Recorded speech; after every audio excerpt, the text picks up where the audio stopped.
സുന്നികൾ കാഫിറുകളാണ് എന്ന കാര്യം പതുക്കെ ഒളിഞ്ഞും തെളിഞ്ഞും പറഞ്ഞിരുന്നവർ ഇപ്പോൾ പച്ചയായി പറഞ്ഞുകൊണ്ട് രംഗത്ത് വന്നുകൊണ്ടിരിക്കുന്നു എന്നതാണ് ഇന്നത്തെ വിഷയം. അതിനവർ ധൈര്യം കാണിക്കുന്നു എന്നത്. യഥാർത്ഥത്തിൽ ഇവിടെ എല്ലാവരും സൂചിപ്പിച്ചതുപോലെ ഈ ആശയം നേരത്തെ ഇവർ പറഞ്ഞുകൊണ്ടിരിക്കുന്നതും പ്രചരിപ്പിച്ചുകൊണ്ടിരിക്കുന്നതുമാണ്. പക്ഷേ ഇപ്പോഴത്തെ സാഹചര്യത്തിൽ ഒരു പ്രത്യേകത കൂടിയുണ്ട്. പച്ചയായി സുന്നി ജനകോടികൾ മുശ്രിക്കുകളാണ് എന്ന് പറയുകയും പ്രചരിപ്പിക്കുകയും ചിത്രീകരിക്കുകയും ചെയ്യുന്ന വഹാബി പ്രസ്ഥാനം കഴിഞ്ഞ കുറച്ച് കാലങ്ങളായി ഇതേ ആരോപണം സ്വന്തം സംഘടനയിലെ സഹോദരങ്ങൾക്കെതിരെ നിരന്തരം ഉന്നയിച്ചുകൊണ്ടിരിക്കുന്നു എന്ന ഒരു പ്രത്യേകത കൂടിയുണ്ട്. കൃത്യമായി പറഞ്ഞാൽ കേരളത്തിലെ ഔദ്യോഗിക വിഭാഗം KNM-കാർ, കേരളത്തിൽ മുജാഹിദുകളിൽ ഏറ്റവും കൂടുതൽ അണിനിരന്ന വിഭാഗമാണ് വിസ്ഡം ജിന്ന് വിഭാഗം. അവരെക്കുറിച്ച് അടച്ച് മുശ്രിക്കുകളാണ്, കാഫിറുകളാണ് എന്ന് എഴുതുന്നു, പ്രസംഗിക്കുന്നു, പ്രചരിപ്പിക്കുന്നു, എഴുതുന്നു. അവർ തിരിച്ച് ഇങ്ങോട്ടും ജിന്ന് വിഭാഗത്തിലെ ആദ്യ വിഭാഗമുണ്ട്, സക്കരിയ സലാഹിയുടെ ഗ്രൂപ്പ്, ഇപ്പോൾ ഇസ്ലാഹ് മാഷിക് നടത്തിക്കൊണ്ടിരിക്കുന്ന ടീം. അവർ മുശ്രിക്കുകളാണെന്ന് വിസ്ഡം ജിന്ന് വിഭാഗം പച്ചയായി പ്രചരിപ്പിച്ചുകൊണ്ടിരിക്കുന്നു. മറ്റൊരു ഭാഗത്ത് ഹുസൈൻ മടവൂരിന്റെ പഴയ ഗ്രൂപ്പുണ്ട്, KNM-ലെ പഴയകാല നേതാക്കന്മാരായ CP ഉമർ സുല്ലമി ഉൾപ്പെടെ അണിനിരന്ന മുജാഹിദ് വിഭാഗം. അവർ പറയുന്നു ഔദ്യോഗിക വിഭാഗം KNM മൊത്തം മുശ്രിക്കുകളാണ്, കാഫിറുകളാണ് എന്ന്. ഇവരൊക്കെ കൂടി പറയുന്നു സംഘടന ബിദ്അത്താണ് എന്ന് പറഞ്ഞുകൊണ്ട് പുതിയ സംഘടന രൂപീകരിച്ച സുബൈർ മൗലവി മങ്കടയുടെ നേതൃത്വത്തിലുള്ള ഗ്രൂപ്പിനെ കുറിച്ച് അവർ പഴഞ്ചന്മാരാണ്, കാഫിറുകളാണ്, മുശ്രിക്കുകളാണ് എന്ന്.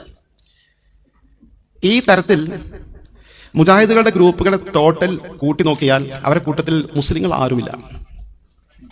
ഈ ഒരു സാഹചര്യത്തിലാണ് ഇപ്പൊ നമുക്കെതിരെ കുഫർ ആരോപിക്കുന്നത് എന്ന് പറയുമ്പോൾ അതിന് മൂല്യം വളരെ കുറവാണ് എന്ന് നാം സാന്ദർഭികമായി ശ്രദ്ധിക്കേണ്ടതുണ്ട്. സത്യത്തിൽ എന്താണ് ഈ കുഫർ ആരോപണത്തിന്റെ പിന്നിൽ? ഒരാൾ മുസ്ലിം ആകണമെങ്കിൽ അടിസ്ഥാനപരമായി ഇസ്ലാമിന്റെ ആണിക്കല്ലായ ഏകദൈവ വിശ്വാസം അംഗീകരിക്കണം, തൗഹീദ് അംഗീകരിക്കണം, അത് പ്രഖ്യാപിക്കണം.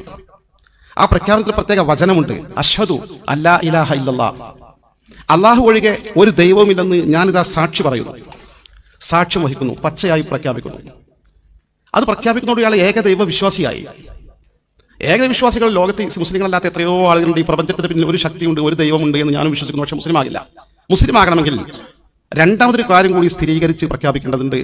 അതാണ് അഷ്ഹദു അന്ന മുഹമ്മദൻ റസൂലുള്ളാഹി സ്വല്ലല്ലാഹു അലൈഹി വസല്ലം, അള്ളാഹുവിന്റെ ഹബീബ് തിരുനബി മുഹമ്മദ് മുസ്തഫ സ്വല്ലല്ലാഹു അലൈഹി വസല്ലം തങ്ങൾ അള്ളാഹുവിന്റെ ദൂതനാണ്, സന്ദേശവാഹകനാണ്, ജനങ്ങളിലേക്ക് നിയോഗിക്കപ്പെട്ട റസൂലാണ്. ഇതുകൂടി പ്രഖ്യാപിക്കുക. അതോടെ ആൾ മുസ്ലിമായി. ഇസ്ലാമിക ലോക തർക്കമില്ലാത്ത വിഷയമാണത്. ഇത് അംഗീകരിക്കുന്നവരും പ്രഖ്യാപിക്കുന്നവരല്ലേ സുന്നികൾ? അതെ, അത് ശരിയാണ്. മുസ്ലിമായി കഴിഞ്ഞാൽ 5 നേരം നിസ്കരിക്കണം. 5 നേരം നിസ്കരിക്കുന്നവരല്ലേ സുന്നികൾ? അത് ചെയ്യുന്നുണ്ട്. അത് കഴിഞ്ഞാൽ നോമ്പെടുക്കണം. റമദാനിൽ സുന്നികൾ നോമ്പെടുക്കുന്നവരല്ലേ?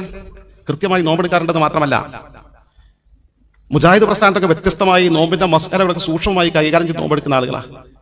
മുജാഹിദ് പ്രസ്ഥാനത്ത് റമദാനിൽ സുബഹിന്റെ ബാങ്ക് കൊടുത്താലും പാത്രത്തിൽ കയ്യിൽ വെച്ച ഭക്ഷണമൊക്കെ തിന്നു തീർക്കാം എന്ന് വിശ്വസിക്കുന്നവരാണ് അവർ. നമ്മൾ ബാങ്ക് കൊടുത്താൽ അഥവാ വായിൽ ഭക്ഷണം തുപ്പിക്കളയും സൂക്ഷ്മതന്റെ ആളുകളാണ്. സക്കാത്ത് കൊടുക്കുന്നവരല്ലേ സുന്നികൾ? ഹജ്ജും ഉംറയും നിർവഹിക്കുന്നവരല്ലേ സുന്നികൾ? ഇതെല്ലാം ഉണ്ട് എന്നിരിക്കെ എന്തിനാണ് നമ്മുടെ പേരിൽ കുഫ്ർ ആരോപിക്കുന്നത്, നമ്മളെ കാഫിറുകളാക്കുന്നത്, മുശ്രിക്കാക്കുന്നത്? അതിനവർ പറയുന്ന ഒരേ ഒരു കാരണം, കാരണം പള്ളിയിലെ ഇമാമാരെ കുറിച്ചാണല്ലോ ഈ പറഞ്ഞത് പൂജാരികളെന്ന്. നമ്മുടെ പള്ളികളെ കുറിച്ചാണല്ലോ അമ്പലങ്ങൾ, ക്ഷേത്രങ്ങൾ എന്ന് പറഞ്ഞത്. ഇത് പറയാൻ കാരണം ഈ രീതിയിലുള്ള വിശ്വാസങ്ങളോ ആചാരങ്ങളോ അനുഷ്ഠാനങ്ങളോ ഇല്ലാത്തതല്ല, മറിച്ച് ഒരേ ഒരു പ്രശ്നമാണ് സുന്നിക്കെതിരെയുള്ള ആരോപണം. സുന്നികൾ മനുഷ്യ കഴിവിന് അതീതമായ ചില കഴിവുകൾ അള്ളാഹുവിന്റെ അമ്പിയാക്കൾക്കും ഔലിയാക്കൾക്കും ഉണ്ട് എന്ന് വിശ്വസിക്കുന്നു. ഇതാണ് പ്രശ്നം. മനുഷ്യന്റെ സാധാരണ ബുദ്ധിക്ക് വഴങ്ങാത്ത ചില പ്രത്യേക കഴിവുകൾ അള്ളാഹുവിന്റെ അമ്പിയാക്കൾക്കും ഔലിയാക്കൾക്കും അള്ളാഹു നൽകുന്നുണ്ട്. അത് ഉണ്ട് എന്ന് വിശ്വസിക്കുന്നതാണ് സുന്നികൾക്ക് ഇസ്ലാം എന്ന് പുറത്തു പോയാലോ പ്രഖ്യാപിക്കാനുള്ള ഒരേ ഒരു കാരണം. വേറൊരു കാരണമല്ല. വേറെന്താ പ്രശ്നം? വേറൊരു പ്രശ്നമല്ല. മഹാത്മാക്കളുടെ ഈ കഴിവ് നമ്മൾ അംഗീകരിക്കുന്നു. നമ്മൾ കഴിവ് അംഗീകരിക്കണ്ടേ? ഒരാൾ മുസ്ലിം ആകണമെങ്കിൽ വിശുദ്ധ ഖുർആനും തിരുസുന്നത്തും എന്തൊക്കെയാണോ പഠിപ്പിച്ചത് പൂർണ്ണമായും അംഗീകരിക്കണ്ടേ? അമ്പിയാക്കൾക്ക് ഈ കഴിവുണ്ട് എന്ന കാര്യം ഉറപ്പല്ലേ? ഖുർആൻ പഠിപ്പിച്ചതല്ലേ? ഔലിയാക്കൾക്ക് കറാമത്തുകളുണ്ട്, പ്രത്യേകമായ സിദ്ധികളുണ്ട് എന്ന് ഖുർആൻ പഠിപ്പിച്ചതല്ലേ? ഹദീസ് അവിടെ നിൽക്കട്ടെ. എത്ര തെളിവുകൾ! ഈ അമാനുഷികമായ കഴിവ്